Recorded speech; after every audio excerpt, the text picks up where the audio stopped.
Hey guys, today we're gonna do a little bit of job shadowing. I'm gonna take you to this rental house that I'm doing a photo shoot for.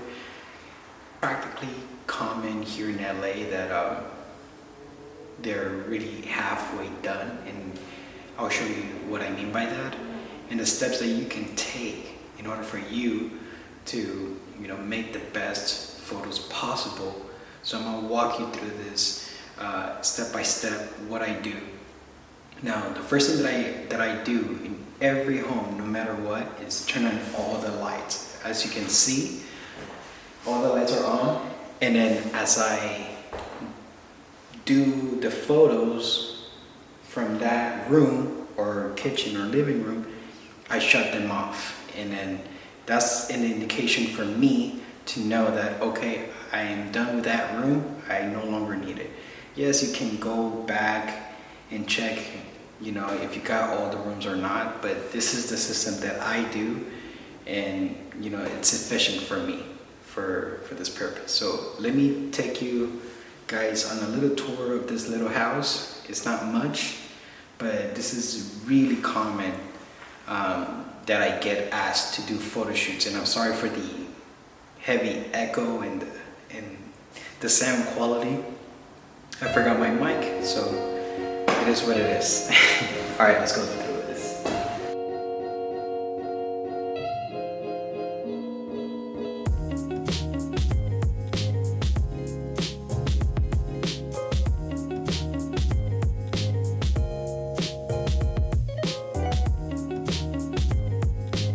So this is gonna be my first shot. It's gonna be this long, open. That way they can see and feel that the room is big. I'm not gonna be going too wide on this because now it looks like a fisheye lens, since I have a 10 to 18 lens and it's a crop sensor lens. So the full frame will automatically crop it for you. If I go full frame on it, then you can get to see a vignette around the lens on the viewfinder. So I don't want that. So I set it to crop sensor. So I'm gonna be doing a 14. This is a 14 millimeter. So it looks pretty good. But the one thing that we gotta watch out for is all those buckets, since they recently painted. So I gotta move those. So gotta earn your money now.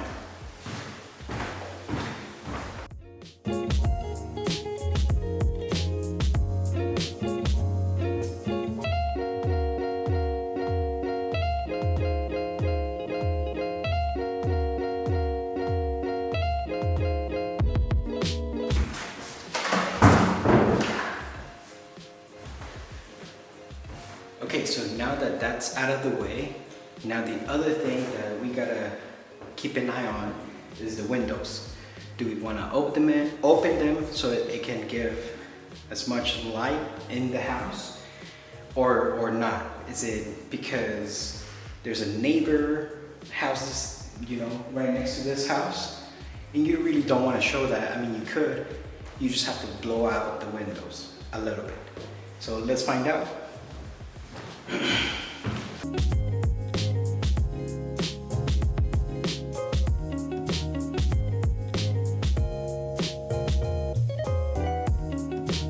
All right, so as you can see, or let me see if you can see.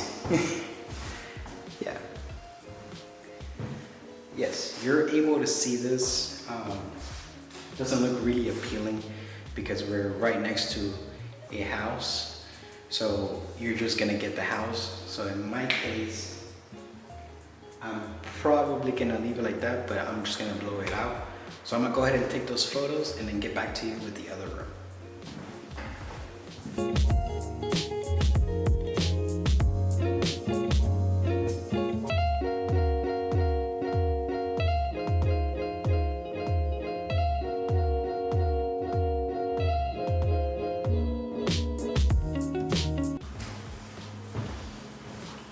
Now I'm gonna do the opposite way. One thing to notice is that if you can tell on my right hand side, the door to the second bedroom is open. I prefer to close the doors. That way it gives them a feel of a mystery, like what is behind that door. So more people are tend to come in through the door because they want to find out where it goes where. But if they see where everything is laid out, then they kind of make the assumption of this is not the right place for me. But if you have the doors closed, then it gives it a little bit more mystery onto like what is behind those doors. We're just curious by nature. So when we see something that we like and we don't really have an idea where is something, the more likely they're gonna come through the door when this hits the market in an open house. I've heard multiple times that they kind of felt like it was a mystery there, and the photos, gravitated towards the house and check them out. So yeah, so that's one of the tips that I can give you if you're really into real estate photography and all stuff, is to keep all the doors closed because it gives it a little more mystery. All right, so this is my second shot. It's gonna be really quick and simple. You get a little bit of the window, but like I said, I'm gonna go ahead and close that door right now.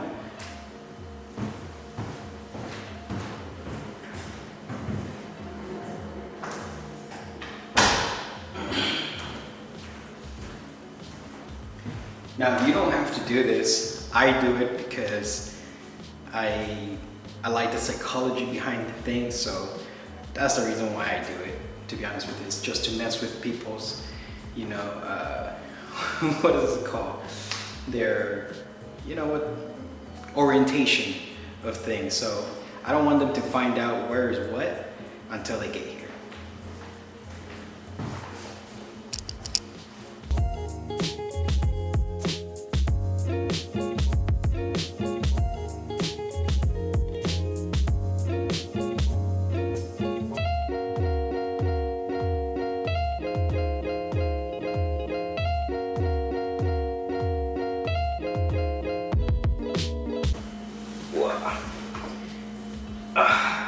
I am really in the corner right now because it's a little bit difficult to get the full kitchen with my lens because I don't want to get it distorted around the corners. But this is going to be the first kitchen shot that I'm going to do. It's a little tight, but it's okay. You're always going to be, or your back is always going to be against the corner or against the wall to get the shot. So just go ahead and push yourself to the limit against the wall. If you have to go on top of the counter, you can do so. Just do it in the vacant homes. You don't want to freak out the client or the owner of the house. But yeah, so this is going to be the first kitchen shot. Very basic. This is a really basic house. This is going to be for rent either way. So yeah, let's go ahead and get to it. See, I was about to take the shot when I saw all the way at the end, goddamn buckets. So let me go ahead and move those real quick and then take the shot finally. Now this is gonna be a little tough because there's a step, there's a huge step, it's about this big, which is gonna drop everything down, but it is what it is. So this is gonna be my second shot for the kitchen only. So yeah, so let me go ahead and clean up real quick and then let's get to it.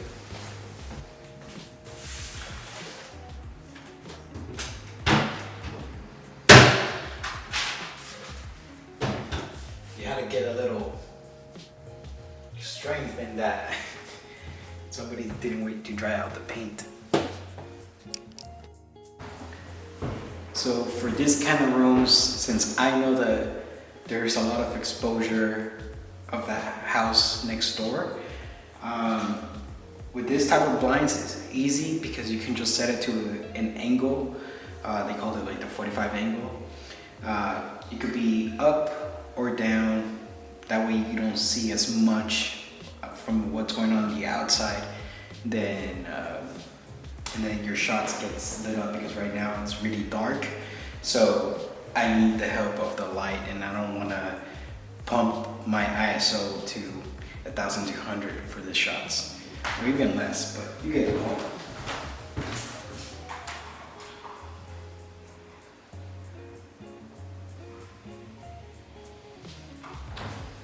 So it's just a little bit, and big difference that it makes.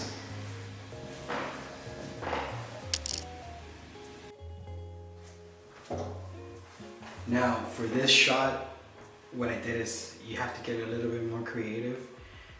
I normally don't take photos of toilets and, you know, yeah, just mainly toilets, honestly. But in this case, since I have a mirror, I get a little bit of everything. I get the shower, I get the sink, and I get a little bit of the toilet. That way people know that it's all here, and the realtor is happy that everything is included in one photo. So that's what I do. From time to time, I get a little bit creative on things like this, where it's a little bit challenging, and it's kind of like a squarish bathroom where the toilet is here, the sink is here, and the shower is here. So how do I get that is, you know, using the mirror to my advantage. So that's pretty much it. And also, always put the toilet seat down. When I first started, this is where you had to make mistakes in order for you to learn. And I was turning in photos where the toilet seat was up, and realtors were getting pissed off because you know, they're more expertise, or their expertise is in the field, and it's more appealing to the houses and stuff like that. But it is what it is. I forgot to mention, I'm dealing with a sore throat, and I've been a little bit under the weather, honestly. I've been fighting allergies. This is the first time ever I had allergies, so bear with me. But I'm pushing through this. So let's go ahead and take this photo real quick and then get it over with. And if you can see, you can even see me with my camera in the mirror, which is so annoying, but it's all good. So this is the master bathroom. I already did the shots because I'm running low on battery, and it's just been a tough day for me today, but I gotta push through it, 20% down. Yeah, I did. Normally I do 2 angle shots of each room. That way it gives you more buttons of photos to give to the client, and then they could choose from it. So I did one right here, and then the other one facing the window. As you can tell, again, my rule of thumb is to always close doors. That way, even though maybe some of them, they're aware that's the bathroom, you'll be amazed at how many people are so curious to find out what is behind that door. I don't know if you noticed, but or I don't know if you ever saw P versus P, you know, with Jesse and Gina. This was years ago, back when they were doing pranks and they started doing vlogs. They had this, the upstairs where they were making videos and stuff like that. They always had a door closed, and people were so curious to what was behind that door that they just built that up, and then that was their hook to people, you know, to go back and watch those videos. So I think that's when I first realized that there's a thing to this when I first started this career. there's a thing with seeing closed doors that people makes them wonder, and they're so curious, and they will do anything to find out what is behind that door, that they probably show up here to their open house and then, you know, come to find out it's just a bathroom. So, and I've heard it before. It's like, oh, so this is the second bedroom. It's like, come on. But that's just, it just popped into my mind as to why I do this type of stuff. Play psychology here and there, but that's where I think that's where I got it from. It was from Jesse and Gina, where they just had a closet back there and people were so curious. So I thought it was funny.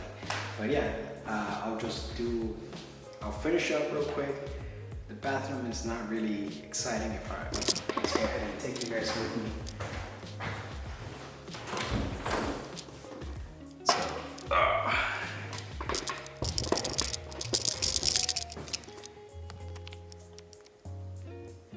So same again, same thing again. Bathroom here, you know, you have to put down the seat. You know, just a rule of thumb. That way you don't get yelled at. Learn from my mistakes. Ow. Toilet paper. Guess I'll change it.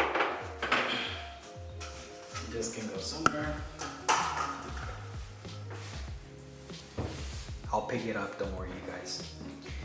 But yeah, so pretty easy bathroom. This is the most common bathroom that you'll ever get. You know, this is the most common, you know, apartment bathroom that you see and find everywhere else. But yeah, let me go ahead and finish this job real quick. There is no backyard because this is an ADU, you know, additional something I forgot, but there is a house back there, a guest house back there, so they don't want me to shoot that. But so I only have to do this one, and let me see this, and then the laundry room right there, which is kind of odd, but yeah. It wouldn't be LA if you didn't have weird stuff. All right guys, I'll catch you guys later with a recap of everything. All right guys, if you made it this far on how I do, you know, small houses like this for real estate photography, and you enjoyed this video, I would appreciate you guys if you guys give it a thumbs up and subscribe to my channel. I will be posting more job shadows if this is the type of style that you like to see and how I shoot it.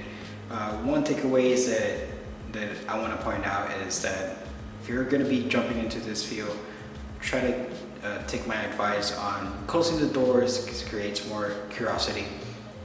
Turning all the lights of the house and then start shooting, and then turn them off as you go. That way you would know that room is completely done. What else? Blinds. If you have those blinds that are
might take a cough drop for my throat because it hurts. So I'll see you guys later.